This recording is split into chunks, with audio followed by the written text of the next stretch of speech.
Dakoto, The Way of Walking Alone. Musashi's Dakoto, half crazy, half genius, finding modern meaning in the Sword Saint's last words. A multiple award-winning book you can own today. Get the world's greatest swordsman's views on battle and life with a modern analysis. Read reviews, decide for yourself at Amazon. Welcome to the Martial Arts and Life podcast with Kris Wilder. Hi, I'm your host, Kris Wilder, and welcome to the Martial Arts and Life podcast. And a good day, good evening, good morning, good afternoon, whatever it is, and the magic of podcasting.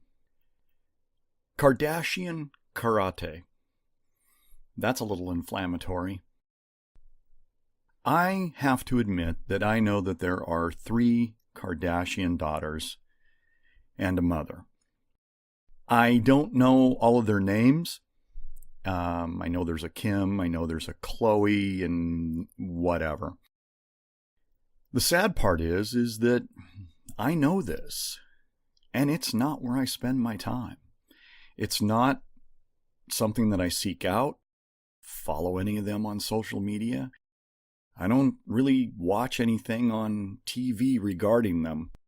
In fact, when Saturday Night Live did a parody of them a while back, I didn't really get it, other than it was kind of 3 people that they were mocking and playing as idiots.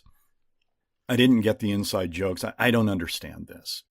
But I do understand something that is very important about what I'm going to call Kardashian karate. I know that's incendiary, but it is going to make a lot of sense here in a minute. But I needed to kind of hook you in on this. The Kardashians, they're sparkly. They're shiny. They use great products. They recommend these things. They live in a bright world of life and illusion. And because I know who they are, and sadly you probably do too, they're living their lives in a storefront window where anybody can electronically walk by, stumble up on, and watch what's going on in their world and be envious of it.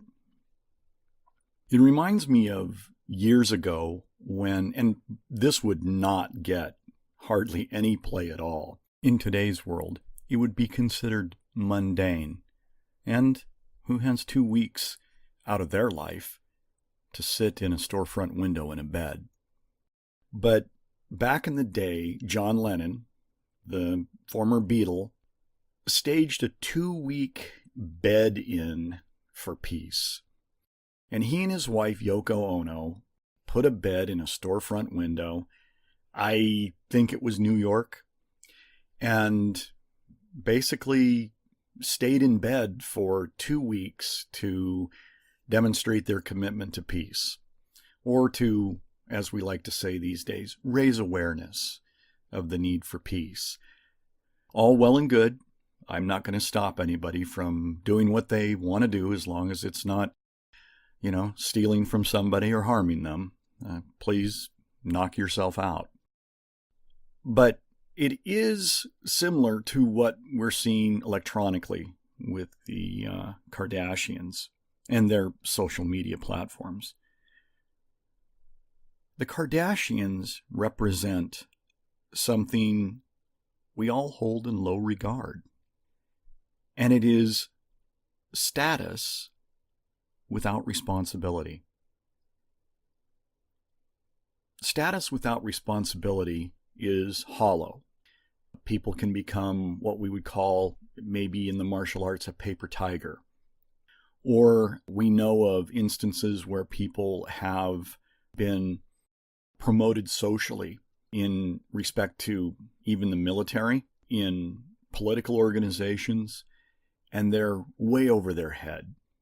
And they're not respected. However, the position may be respected, but then again, that's even diminished a little bit by the fact that this person holds this status and they've done so without responsibility. It was kind of a common thing in respect to barons and duchies and things of this order. And we are often surprised when we look back in history and we see these individuals that were born to a lifestyle of leadership actually rise and become profound leaders, not just shells, not just status without responsibility.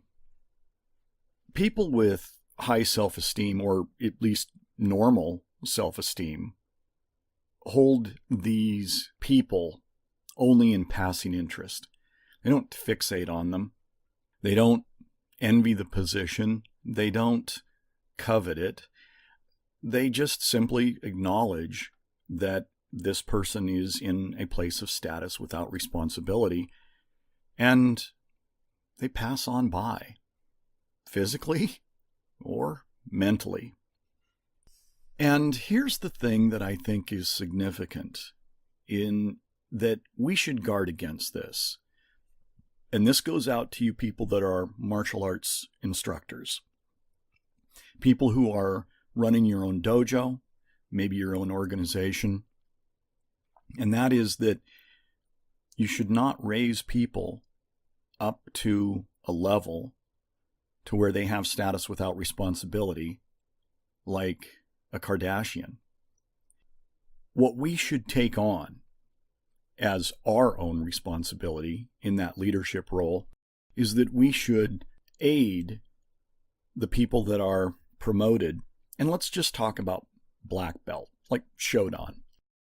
Let's just talk about that, and that there should be growth, skill development, benefit of group, more information, underscoring the known, and a different spin.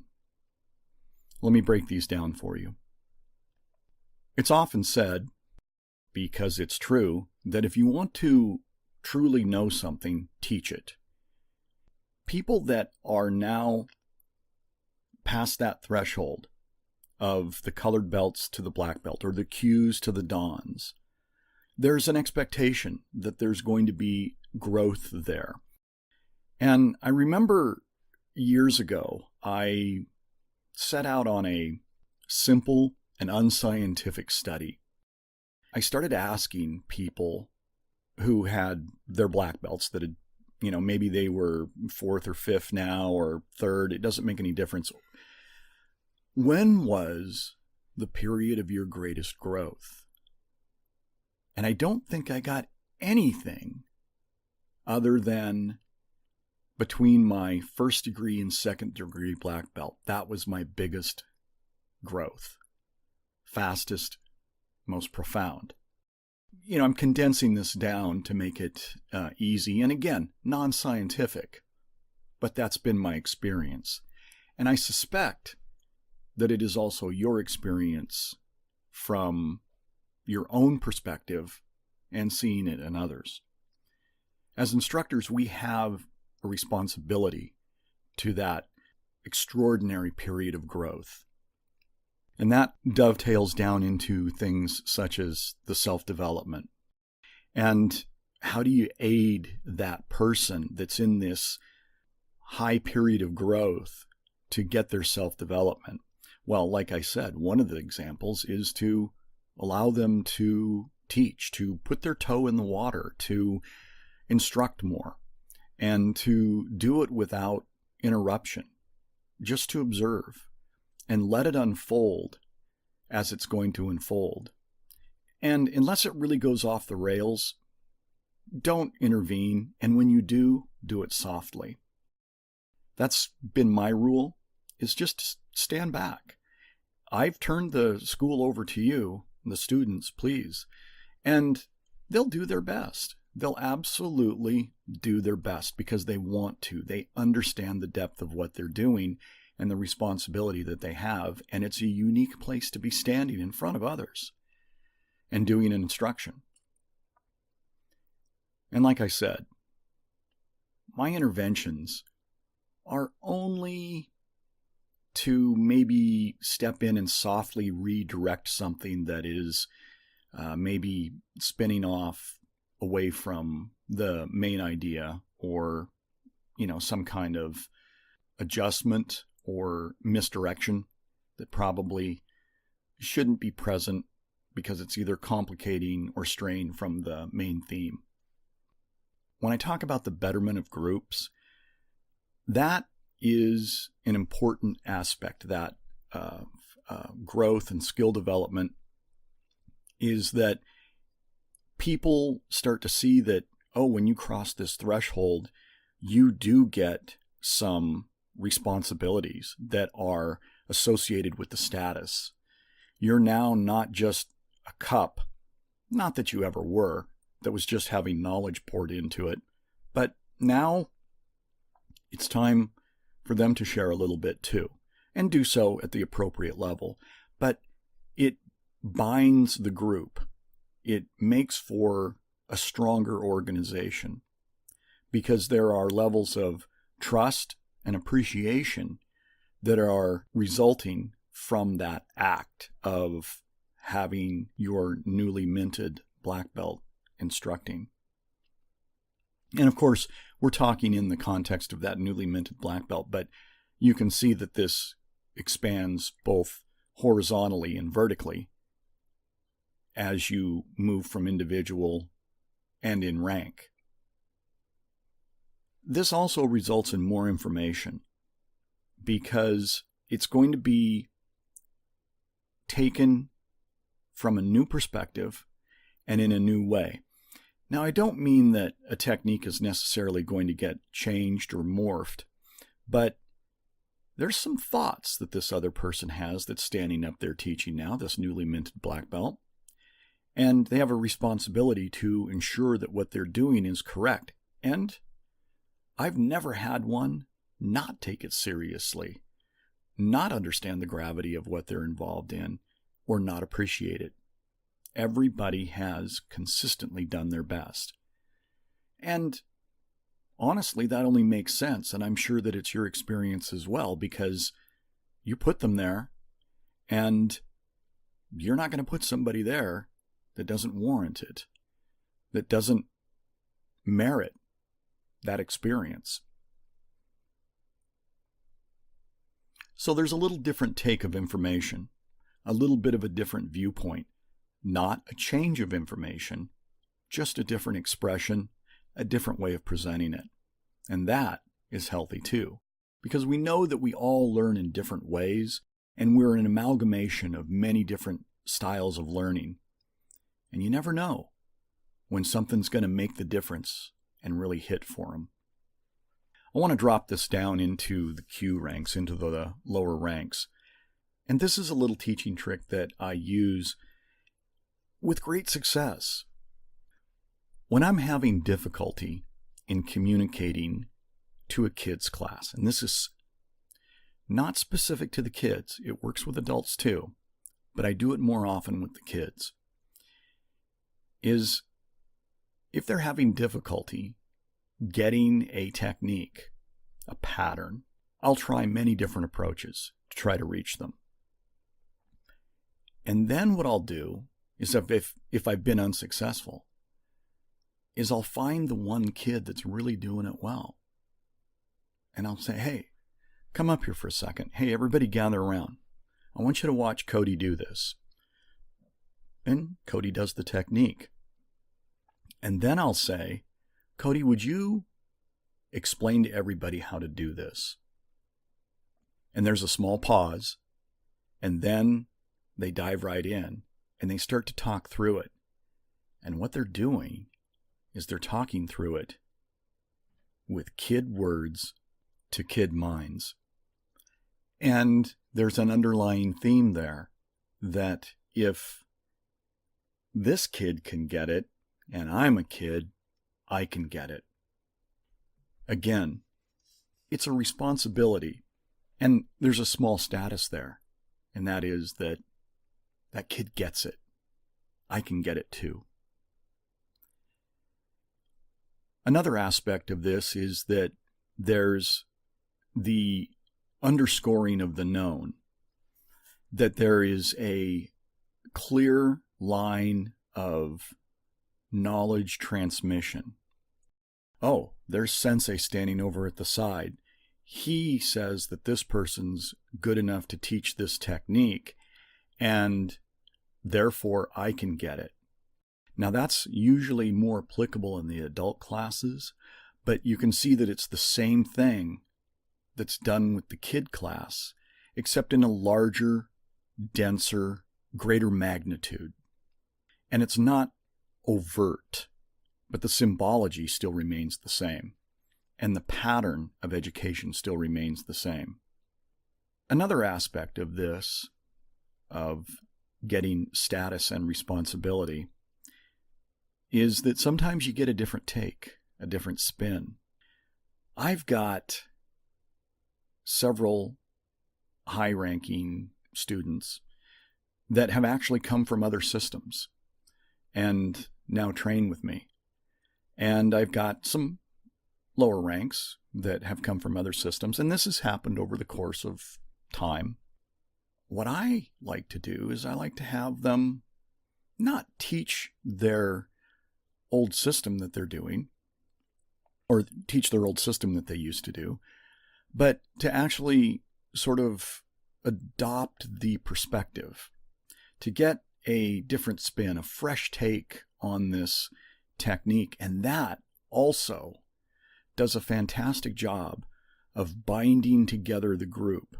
That this person may have shown up at the dojo with a black belt from another system, and they're a little different, a little odd. I don't understand what they're doing. It doesn't make any sense. They have a little different way of moving and pattern. Great. Let's go ahead and take that and see what it looks like for us. So you're going to get a different spin when you give people responsibility. Now, of course, there's going to be some status attached with that too, in that you're saying, hey, this person's okay. She's good at what she does. Take a look at this. I think you're going to find this interesting. And it broadens and strengthens, at the very bottom, technique, but it also, like I said, binds the group, and it also is an acknowledgement of the effort that somebody else has put in. It's not a complete whitewashing and dismissing of what they've done. They're just learning a new way of approaching problem solving from whatever system I'm teaching. So my suggestion is that you release some of the things you value. I didn't say release some of the things that are low resonance or are not important. I meant have clear value to you and your group, your dojo, your students, your classes, in respect to responsibility and to the higher ranks. Release some of the things that you value and respect into the hands of others. Now, I didn't say things that were of low importance or low resonance. It's like, oh, okay, well, guess what? You can lead warm-up today. Well, that might be a nice introduction, and I'm not going to dismiss that. But if that's all they're ever doing, they're just a show pony. And just taking the responsibility away from you from something that you consider mundane. And it is acknowledged by others as mundane. You're going to let the mundane be handled by others. Well, if you consider it mundane, everybody else considers it mundane, and there's no real depth of responsibility there. We go back to status without any responsibility. Take something that you hold in high regard and of deep value. Think about what that is and how you're going to approach it. And then go sick your newly minted black belts on it. Let them get their responsibility. Let them get their status. And your club and your organization is going to be stronger for it.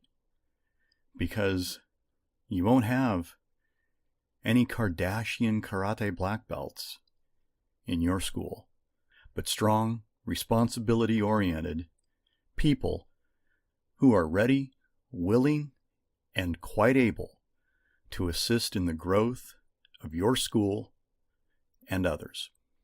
Powerful 21 Principles from Musashi's Dokodo, the Musashi Field Manual, an online program to develop the mind of a warrior. Now available at stickmanpublications.com. And now, welcome to We're All in This Together. Recently, my son and I went and saw the rock band Kiss. I'd originally seen Kiss in 1977.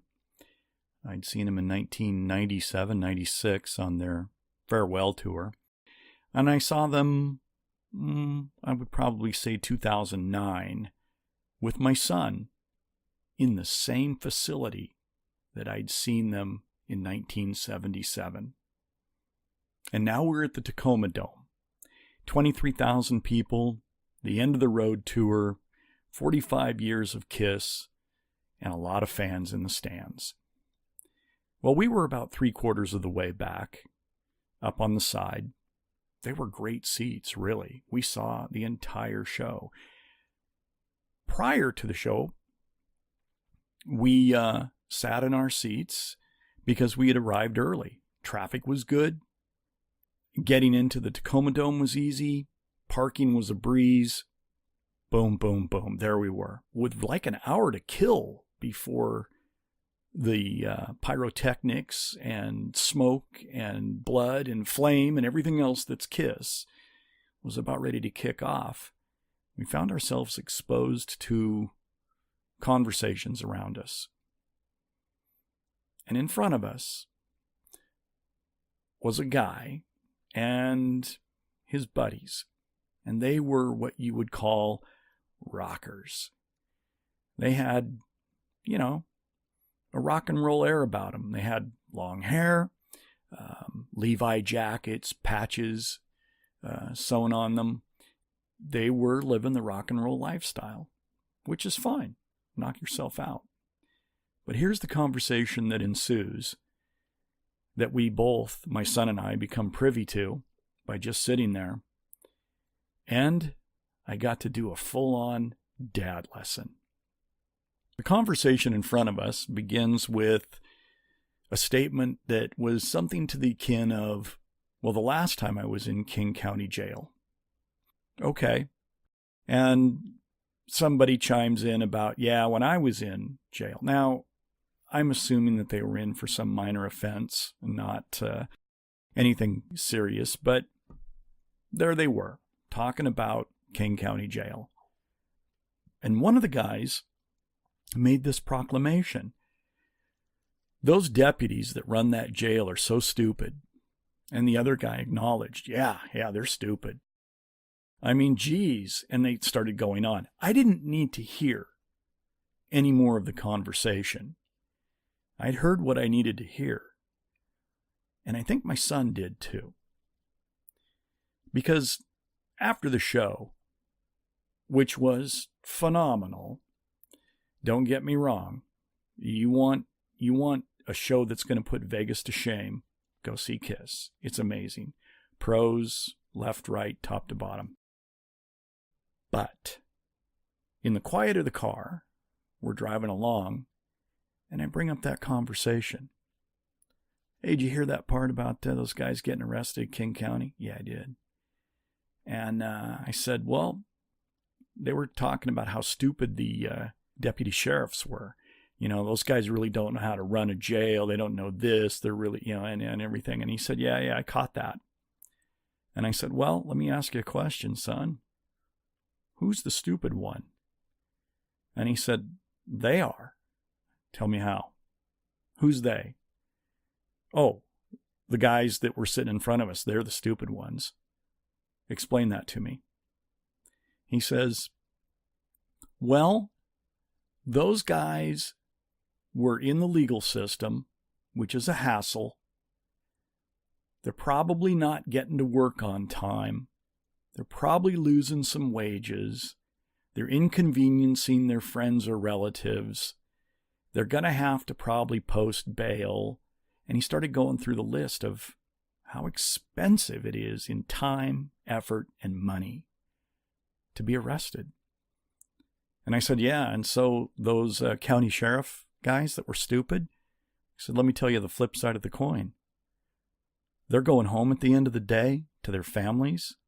They got a paycheck. They got a pension. They got medical. I don't think they're so stupid. And he went, no, they're not. And then he turned his face into the phone and proceeded to look up how much it costs and how many people it takes to set up a Kiss show. And I believe these numbers to be correct. I might be off by just a person or dollar, but I believe, if I repeat this correctly, it was 180 individuals on Kiss staff, plus 20 or 30 locals, and 17 hours to set up the stage. Man, it was worth it. So there's a little piece of we're all in this together. It was a moment of puffed up pride of me as a dad, pointing to a conversation that was simply overheard and realizing that my son did suck it up. He did understand it, and he did do that analysis. That's a double win in Dad's world. I hope you've enjoyed the story. If you want to get in touch with me, you can always do so at Kris Wilder at KrisWilder.com. That's KrisWilder at KrisWilder. And until next time, I hope everything is well in your world. Take care.